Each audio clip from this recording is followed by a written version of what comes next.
तर आज सकाळ सकाळी मालक दुकानावर चालले गेले होते. मग म्हटलं चला आपण गाडी वगैरे काढून घेऊ आणि थोडा माल वगैरे घ्यायचा आहे, माल वगैरे घेऊन घेऊ आणि आपण नेऊ आपल्या दुकानाकडे. दुकानावर गेलो तिथं माल वगैरे उतरून घेतला. मग मालकांना म्हटलं तुम्ही आता जा घरी, मी थांबतो दुकानावर. मालक घरी गेले. तेवढ्यात बघतो तर काय हो, मालकांनी सगळं सामान वगैरे एकदम मस्त रचून घेतलं, जाती करून घेतली. मग आपले कस्टमर चालून गेले. मग कस्टमरना सामान वगैरे देऊन दिला. तेवढ्यात म्हटलं चला आपण आणलेला माल आहे तो माल वगैरे रचून घेऊ. माल वगैरे एकदम मस्त टकाटकाने पटापट रचून दिला, तुम्ही बघू शकता. मग तेवढ्यात मालक पण येऊन गेलो. मालकांना म्हटलं मी जातो आता आपल्या सलून दुकानाकडे. सलून दुकानाकडे गेलो. सलून दुकान वगैरे ओपन करून घेतली, सगळी साफसफाई वगैरे करून घेतली, दिवाबत्ती करून घेतली. मग आपले कस्टमर चालून गेले. तेव्हा कस्टमरांचं काम वगैरे एकदम मस्त फिनिशिंगमध्ये करून दिले.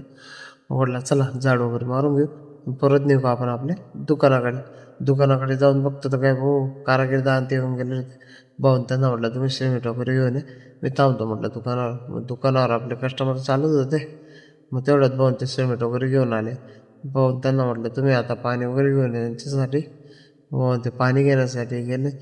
तेवढ्यात तिकडनं आपले मालक बॅग भरून येऊन गेले. कसं आहे ना, मालक त्यांच्या गुरूंना भेटायला जात होते. तेवढ्यात करून भाऊन ते पण येऊन गेले. तेव्हा भाऊन ते म्हणे तू आता जा घरी, जेवण वगैरे करून घे.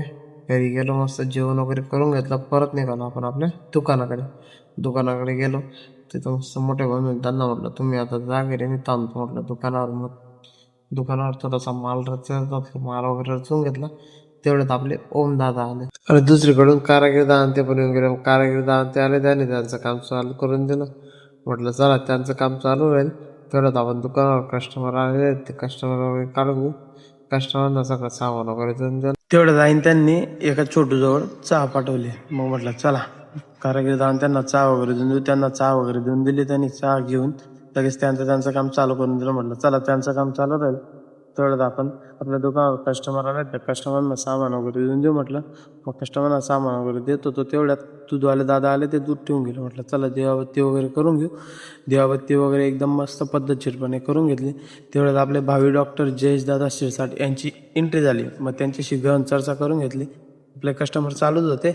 म्हटलं चला आपल्याला उशीर होऊन गेला आहे, आता सगळं सामान वगैरे दुकानात ठेवून देऊ आणि आपण निघू आपल्या घराकडे. तेवढ्यात समोर बघतो तर काय बघू, ओम दादा आणि किरण दादा यांची कबड्डीची मॅच लागलेली होती. मग त्यांना हाय बाय करून घेतलं. मग त्यांना म्हटलं आपण भेटू आता आपल्या पुढच्या ब्लॉगमध्ये.